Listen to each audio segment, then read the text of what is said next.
청문회 진행 중인데 네. 3명 모두 현역 의원들 아닙니까? 네. 조금 전에 뭐 강영구 기자가 뉴스 전해주면서 이제 그 이야기했는데 분위기가 아주 좋다고 청문회장 분위기가 좋다고 하더라고요. 현역 불패 이야기 또 나온다는데 왜 현역 불패 이런 현상이 나타나는 걸까요? 물론 팔이 안으로 굽는 이제 면이 있습니다. 예. 하지만은 또 그렇게만 볼 게 아닌 게 국회의원들은 평소에 이제 자기 관리를 하지 않을 수밖에 없어요. 그 지역구에서 얼마나 많은 사람들이 바라보고 있습니까? 그리고 또 이제 약점을 잡으려고 이제 상대방은 항상 시시탐 노리고 있거든요. 4년마다 한 번씩 선거 치러야 되니까. 예, 그래서 자기 관리를 이제 저절로 하게 되죠. 예. 그래서 공무원도 사실 좀 그런 편이고요. 그래서 아무래도 공무원 그보다는 이제 선출직 이런 분들이 더 관리가 좀 평소에 돼 있는 편이니까 그나마 청문회에서 이제 무난하게 이제 통과되는 거죠. 팔이 안으로 굽으시는 것 같은데. 지금. 그런 면도 없지는 않습니다. 그리고 또 그게 세상이 이치잖아요. 왜냐하면 이제 국회의원들이 나도 해당이 될 수가 있잖아요. 자기가 언젠가는 그러니까 이제 그게 팔이 안으로 굽는 근데 저는 현상인가. 아주 단순한 궁금증인데요. 우리가 이제 그 TV나 이런 걸 통해서 이제 국회 여야 간의 이제 뭐 대치 국면 이런 것들을 워낙 많이 봤기 때문에 거의 죽기 살기로 싸우는 듯한 모습이 연출이 되지 않습니까? 근데 그 사실은 이것은 표면적인 모습이고 또 그것만은 아니다 이렇게도 볼 수 있는 겁니까? 물론이죠. 그러니까 이제 공사 구분이 있죠. 그러니까 아무래도 한솥밥을 먹게 되거든요. 상임위를 같이 하면은. 그러니까 이제 같이 여행도 출장도 많이 가고 외국 많이 가죠. 국정감사 한다면서 같이 고생도 하고 지방도 다니고 하다 보면은 이제 사적으로는 굉장히 가까워집니다. 그리고 이제 그 겉으로 보이는 모습들은 이제 공적인 모습인데 그때는 이제 또 각자 이제 또 상대방을 공격하고 하지만은 개인적으로는 또 친해질 수밖에 없죠. 막 사태 지르면서 막 뭐 고성 지르고 막 그래서 그게 이상한 건 아닙니다. 그러니까 이제 그게 미운정 고운정 든다는 거죠. 그러니까요. 그럼 이번에도 그 의원이면서 장관 지명된 사람들 같은 경우는 무사 통과할까도 이렇게 전망을 하세요? 그렇게 보이는데요. 그리고 또 그분들 자체가 또 워낙 무난한 분들입니다. 큰 하자가 없는 분들이에요. 알겠습니다. 그럼 청문 경과 보고서 채택까지 그냥 쭉 가겠네요. 그러겠죠. 자, 그럼 여기서 재미난 포인트가 하나가 생기는데 어제 김상조 공정거래위원장 이제 임명을 하지 않았습니까? 그럼 자유한국당이 강력히 반발을 했는데 그래서 이제 오늘 청문회 이거 보이콧하는 거 아닌가 했는데 결국은 근데 그 오후에 들어서 이제 참여를 했고 만약에 현역 의원들 청문 경과 보고서 채택에 자유한국당도 동참을 한다면 자유한국당은 사실은 반발해서 그 반발 전선 자체가 아예 무너져 버리는 이런 결과를 빚는 거 아닌가요? 이제 청문회는 가는데 왜냐하면 지금 너무나 그 민심을 또 의식하지 않을 수 없잖아요. 지금 벌써 정부 출범한 지 한 달이 지났는데 지금 겨우 이제 한 명 경제부총리 한 명 정도 서울 국정원장도 있으니까. 하여간 세 명 되네요. 이제 김상조 그렇죠. 공정거래위원장 합치면은 그러니까 이제 이거를 계속 가로막고 있기는 너무 부담스럽죠. 그러니까 이제 이것보다는 저쪽 그러니까 추경 예산에 연기를 하겠죠. 오히려 추경 쪽에서 대치선 확실하게 그을 거다. 네, 그러겠습니다.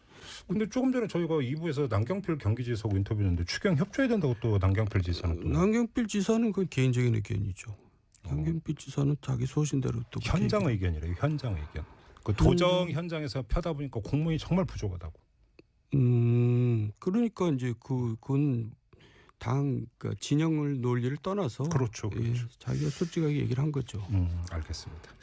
이제 정당 내부로 좀 갔으면 좋겠는데 바른정당, 자유한국당 모두 이제 대표 경선 체제에 들어갔는데요. 바른정당부터 좀 한번 얘기를 해보죠. 5명이 출마했어요. 김영우, 이해운, 하태경, 정운천, 지상욱 이렇게 5명의 의원이 당 대표에 도전을 했는데 누가 가장 유력할까요?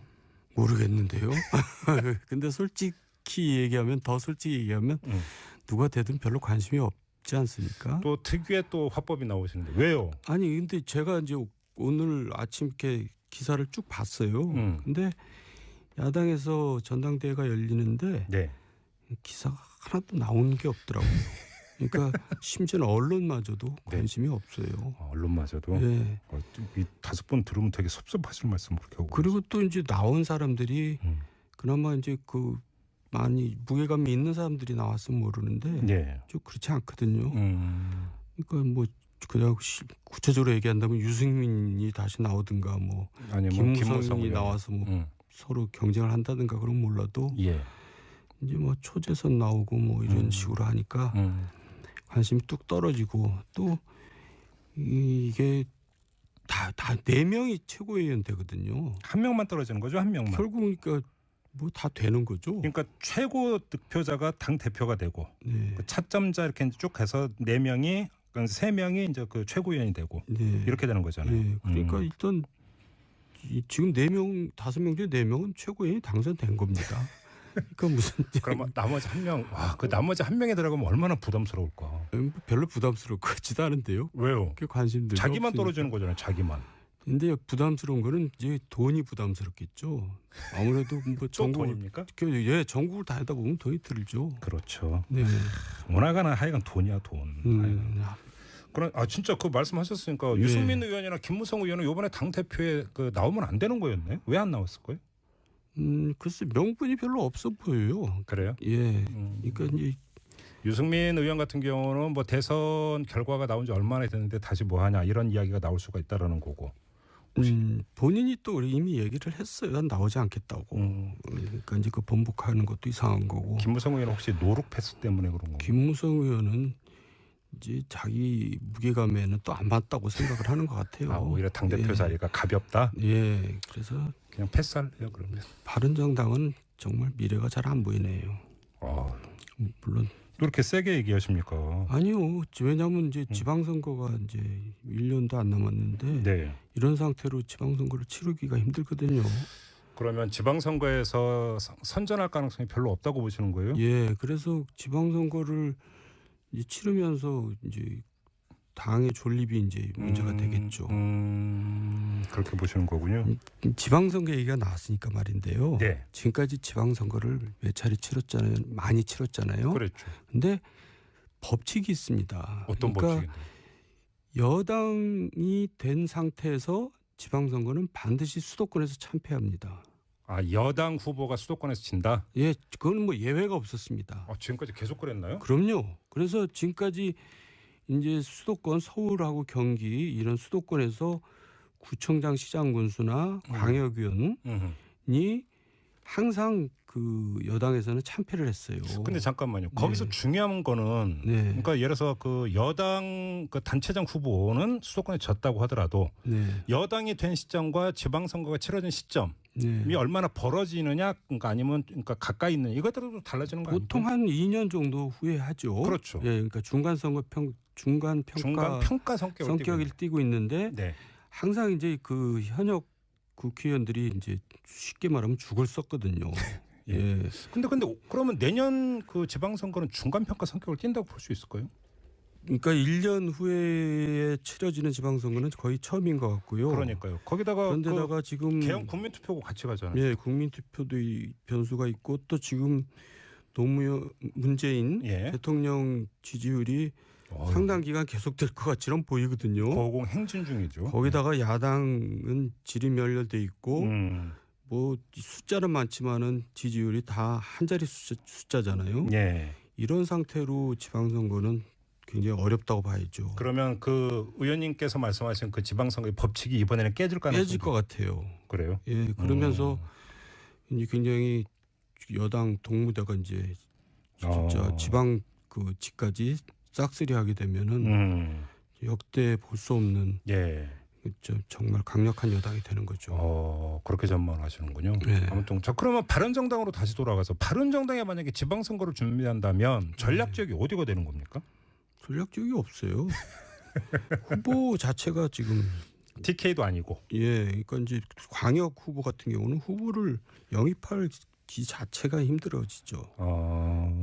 그래요? 누가 나가겠어요? 되지도 않는데. 상당히 비관적으로 보시네요. 예, 그게 현실입니다. 방송에서 이런 식으로 말씀하시면 혹시 그 나중에 전화 안 옵니까? 저는 제가 전화 왔죠. 뭐 저한테 좋은 소리 듣겠어요.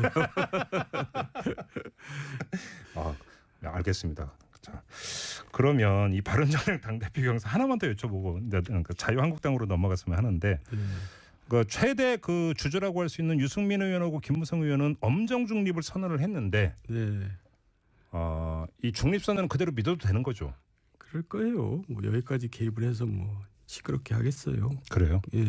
왜냐하면 그 김명호, 이혜훈, 지상욱 이런 분들이 다 유승민 뭐 계보라고 할 수가 있어요. 그러니까 누구를 지지를 하겠어요? 입장 곤란하니까 그냥 가만히 있겠죠. 자기하고 친한 사람이 여러 명 나왔으니까. 그럼 하태경, 정운천 의원, 김무성 의원하고 친한 거예요? 뭐 거기는 좀 뭐 중간 정도에 있는 사람들인데, 그러니까 뭐 굳이 그러니까 개입을 안 하겠는 게 맞는 거고. 그렇기 때문에 더욱더 흥행에 이제 떨어지는 거죠. 그렇게 보시는 거군요. 자, 자유한국당도 지금 이제 당대표 경선 국면으로 그러니까 접어들었는데 어떻게 전망하세요? 여기는 홍준표 전 지사하고 원유철 의원의 뭐 양강 뭐 그 대결 구도 이런 식으로 언론이 이제 그 보도를 하던데. 홍준표 전 지사가 되겠죠. 그러니까 이것도 재미가 없는 겁니다. 흥행이 안 되는 거죠. 이것도. 원유 양강이 아니라 뭐 1강. 뭐 결과는 이미 다 나온거나 진배 없다. 그런 거죠. 홍준표 전 지사가 자기 페이스북에 어떤 글을 썼냐면 원하든 원하지 않든 간에 호랑이 등에서 내릴 수 없는 입장이 돼버렸다. 이게 뭐 이제 그냥 그러면 이걸 운명으로 받아들이고 당 대표 도전하겠다 이런 뜻으로 읽으면 될 것 같은데. 근데 왜 당 대표직으로 호랑이 등에 비유를 했을까요? 뭐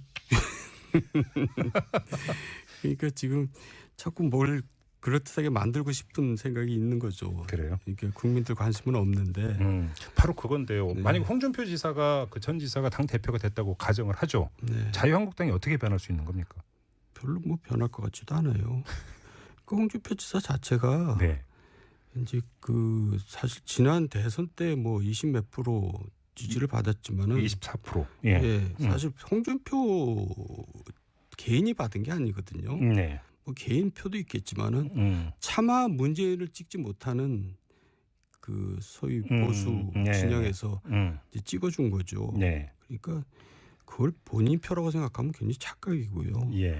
그러니까 이제 지지율이 굉장히 그렇게 높지 않은 상태에서 당 대표를 나가는 겁니다. 그러니까 한국당 자체가 지금 한 자리 수잖아요. 역시 인원만 많지. 그렇죠.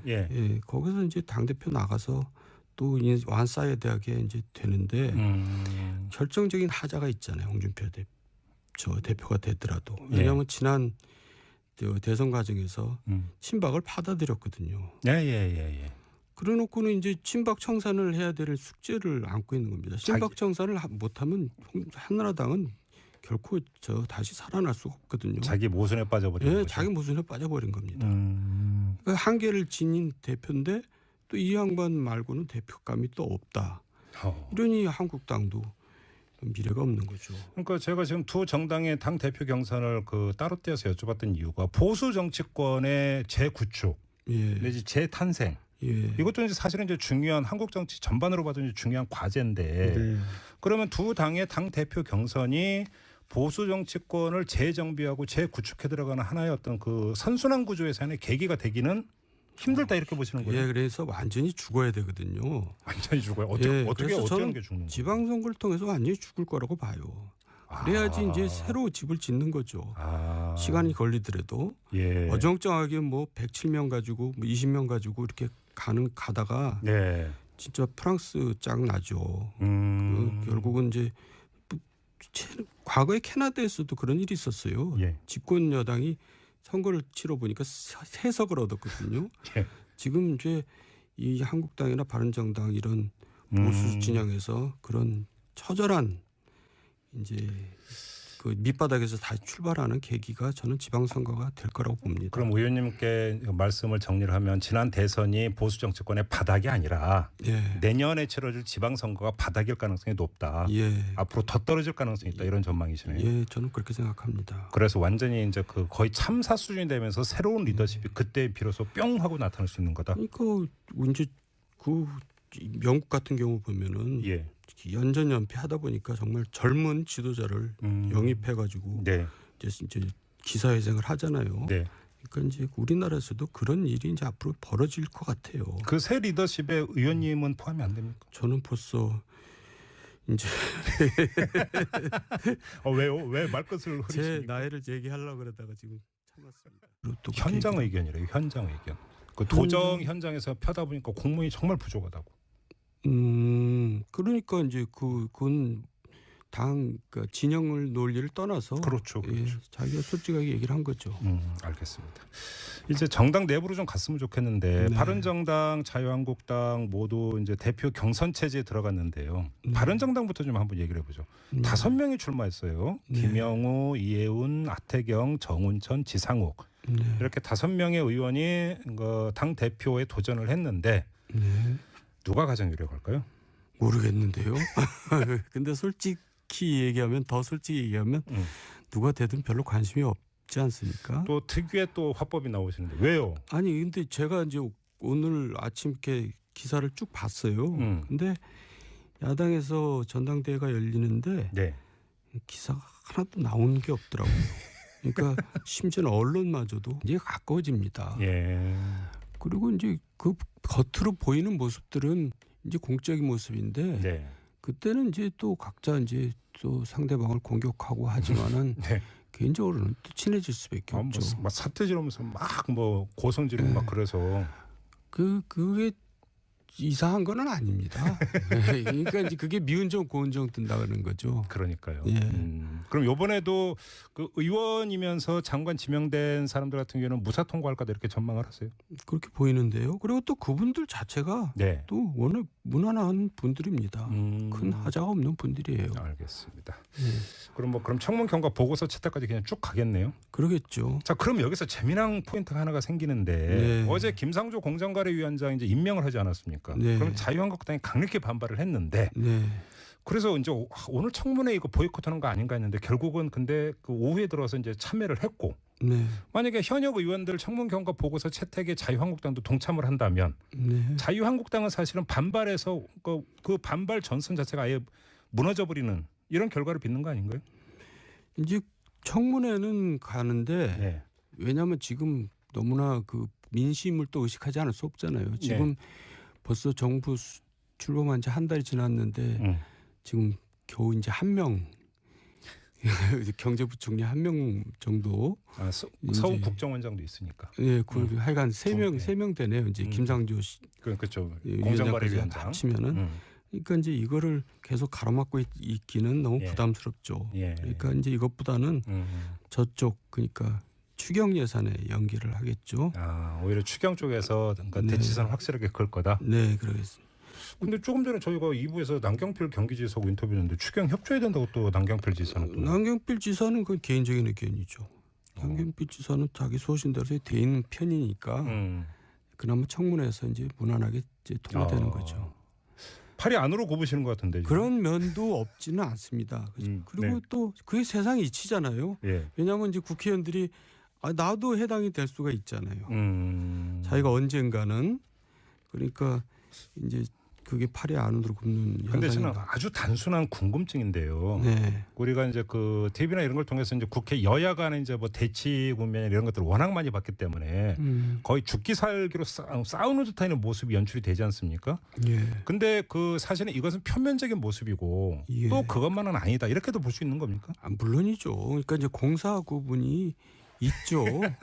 그러니까 아무래도 한솥밥을 먹게 되거든요. 상임위를 같이 하면은. 예. 그러니까 이제 같이 여행도 출장도 많이 가고 외국 많이 가죠. 예, 국정감사 한다면서 같이 고생도 하고 지방도 다니고 하다 보면은 이제 사적으로는 굉장히 청문회 진행 중인데 네. 3명 모두 현역 의원들 아닙니까? 네. 조금 전에 뭐 강영구 기자가 뉴스 전해주면서 이제 그 이야기했는데 분위기가 아주 좋다고 청문회장 분위기가 좋다고 하더라고요. 현역 불패 이야기 또 나온다는데 왜 현역 불패 이런 현상이 나타나는 걸까요? 물론 팔이 안으로 굽는 이제 면이 있습니다. 예. 하지만은 또 그렇게만 볼 게 아닌 게 국회의원들은 평소에 이제 자기 관리를 하지 않을 수밖에 없어요.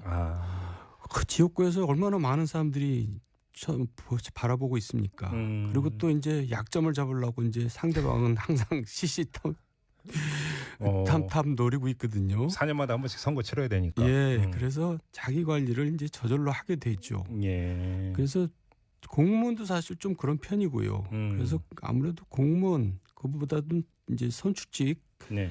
이런 분들이 더 관리가 좀